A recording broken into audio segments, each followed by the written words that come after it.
So, Thor Love and Thunder just released. For the first time in years, I didn't drop everything that I was doing and rush out to see it. Not because I didn't think it would be good or that I hate Marvel and worship Martin Scorsese as my Lord and Savior or something like that. No, no, nothing like that at all. I guess I just have the same issues with Marvel as everyone else.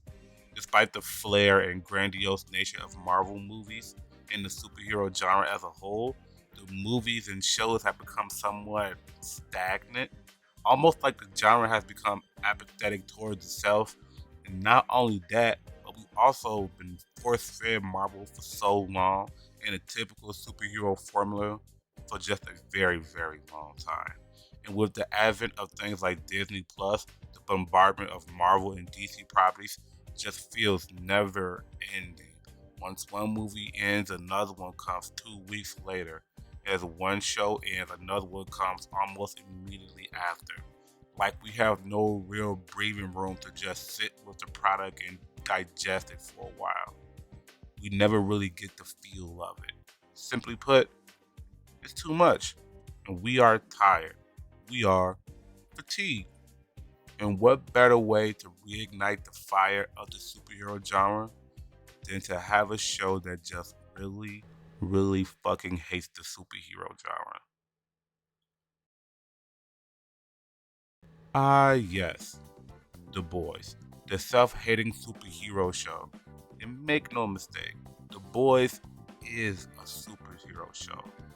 Why? Because it is a show about superheroes. But it's definitely much more than just that. Somehow, the boys manages to defeat the dastardly devil known as superhero fatigue, but not by doing what the cool kids are doing, by doing the opposite of it. For example, superheroes in Marvel properties are chiseled, morally infallible gods who do nothing wrong and use their powers to save people for the greater good of society. For as much as people inherently like seeing the good guy beat the bad guy, we all know that it's just not that realistic. And for some people, just seeing an asshole from Kentucky wake up one day with the same powers as Superman and not have at least a little bit of a god complex kind of just rubs them the wrong way. So, one main way that the boys beat the superhero fatigue curse is by treating their superhero characters with the realism that the viewer can connect to. Not relate to, but connect to, because there is a difference. And the show is also very dark and gritty in regards to this realism. Another way that the show sets itself apart and beats the fatigue is that it has expert level writing in relation to what the target audience is. Marvel writes the filler quota. You know this, right? We need X amount of jokes, X amount of clips, and it can be violent, but not too violent. And the majority of the characters must be charming and likable in a way to sell that persona to the media, and mostly children and preteens and things of that nature.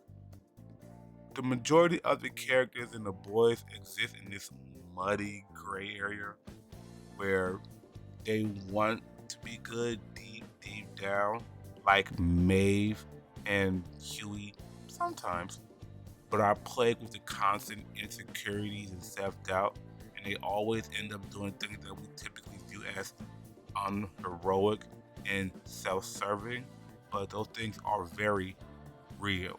They have very real responses and actions to the things that they do.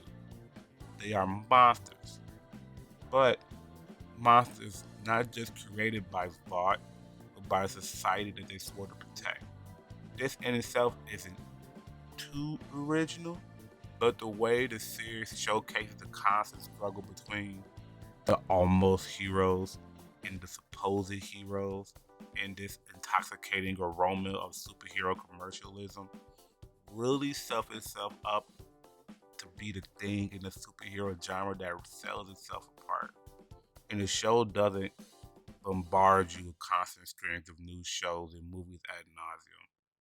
It's The Boys. You're there to watch The Boys and only to see The Boys. There's no setting up of some grand universe or any nonsense like that. It makes the show easier to digest in this way. But this isn't even the biggest reason how the boys sells itself apart. As simple as it is, it might just come down to the villain, the big bad. So, ask yourself, who is the big bad in the previous phase of Marvel? Thanos. We know this, right? Well, who is the big bad of the phase that we're in right now? Yes, who is the big bad of this phase? Is it Kang? Hmm? Is it Doom? Is it Galactus? Who really knows?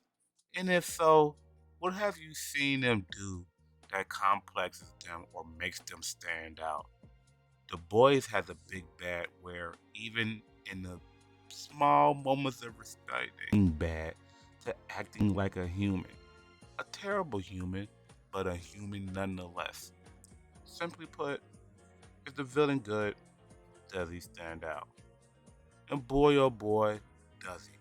The Boys has a villain for the ages with Homelander, who I would not say too much about because he really deserves his own video, which I will probably give him at some point. They have a villain for the ages with Homelander, who is the anchor of the show.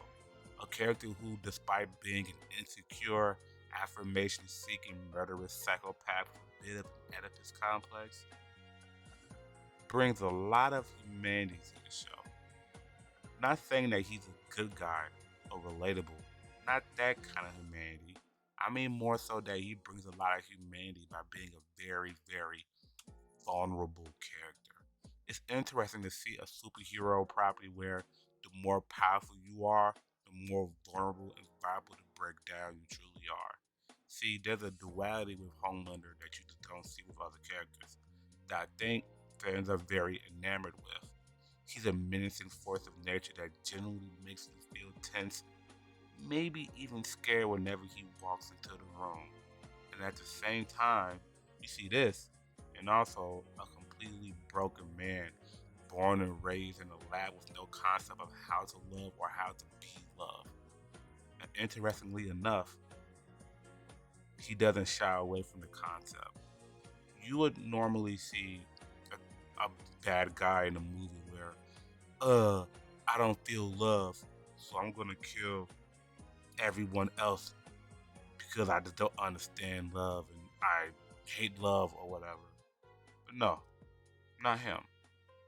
This guy doesn't shy away from it, but instead is willing to destroy the world from the inside out just to find the love that he feels that he deserves.